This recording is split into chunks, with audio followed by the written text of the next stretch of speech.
Assalomu alaykum, qadrli do'stlar. Rus tilidan navbatdagi darsimizni boshlaymiz. 237-dars. Bugungi darsimizda S harfidan boshlanuvchi ba'zi bir so'zlar bilan, gaplar bilan tanishtiraman.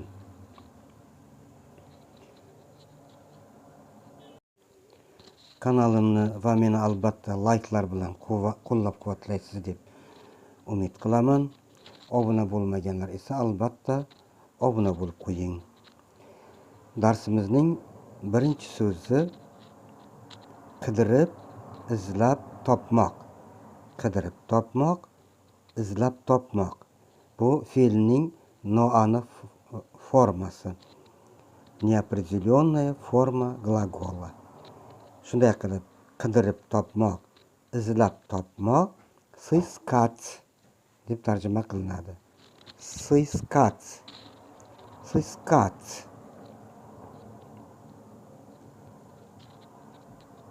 Uni hech qayerdan topib bo'lmaydi. Farhodni hech qayerdan topib bo'lmaydi. Niginani hech qayerdan topib bo'lmaydi. Gaplarni biz его nigде не слышишь deb tarjima qilamiz rus tiliga. Его nigде не слышишь. Не слышишь.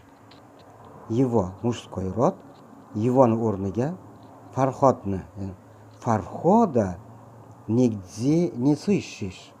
Farhoda nigде не слышишь. Farhodni hech qayerdan izlab topib bo'lmaydi. Agar женский rodga qo'yadigan bo'lsak, ее nigде не слышишь. Uni hech qayerdan topib bo'lmaydi. Ее-ni o'rniga niginani qo'yamiz.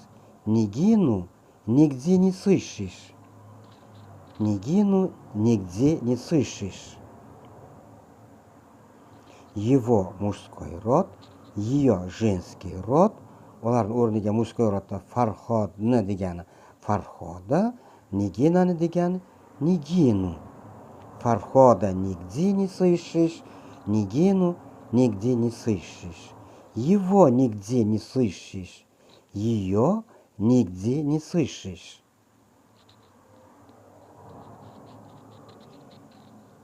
To'yib, miriqib. To'yib olamiz-ku, qorimiz to'yib ketadi degan so'zlarni biz sitna deb tarjima qilamiz. Sitna. To'yib, miriqib, sitna. Sitna. Bu juda to'yimli. Это очень сытно. Bu juda to'yimli. Это очень сытно. Это очень сытно deb tarjima qilinadi. Sitno deb oxirida o yozamiz. Urug'i oga tushmagani uchun sitna deb oni aga aylantirib o'qiymiz. Это очень сытно. To'yimli, to'q tutadigan so'zlarni biz sitный deb tarjima qilamiz.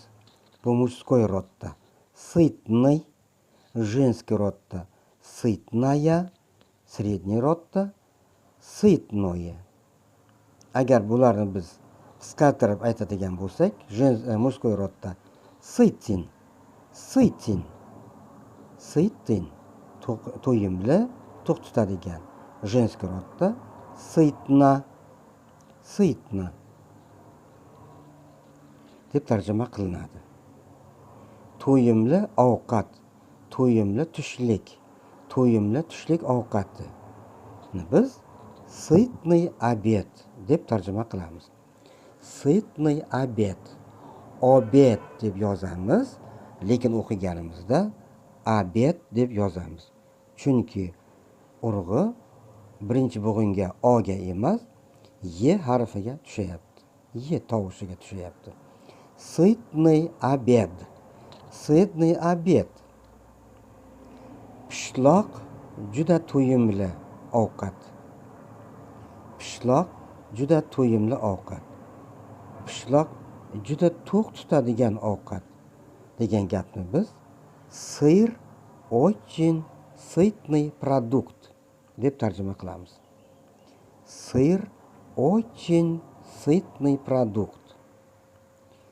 Sir очень сытный продукт.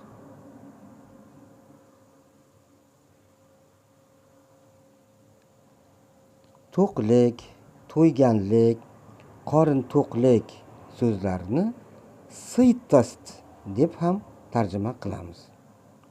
Ya'ni to'qlik, to'yganlik, qorin to'qlikni biz sitast deb aytamiz. Sitast, sitost deb yoziladi, lekin urug'i birinchi bo'g'inga o'ga tushgani uchun sitast deb oni bilinar bilmas aga aylantirib o'qiymiz. Sitast, sitast.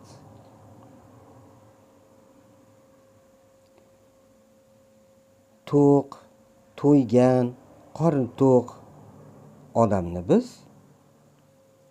mужской rodda sытый deb tarjima qilamiz. Sытый. Женский rodda сытая. Средний rodda сытое. Agar qisqartirib aytadigan bo'lsak, сыт. Сыт, to'ygan. Он сыт. Я сыт. Ты сыт? Sen to'qmisan, qorin to'yganmi? Qarang. So'roq gapga ham aylantirishimiz mumkin. Мужской род. Сыт. Женский rodda esa сыта. Она сыта. Я сыта. Men to'qman, to'yganman, qorin to'q mening degan gapni biz сыт мужской род, сыта женский род. Yoki bo'lmasa to'liq прилагательно qilib aytadigan bo'lsa, сытый мужской род, сытая женский род, сытая средний род. Va oxirgi 10-gapimiz men juda to'qman. Men yaxshigina to'yib oldim demoqchi bo'lsangiz, я вполне сыт. Я вполне сыт. Вполне. Вполне deb qo'shib yoziladi. O'qiganimizda вполне, вполне. Я вполне сыт. Мужской rodda. Вполне. V'ni f'ga aylantirib yuboramiz.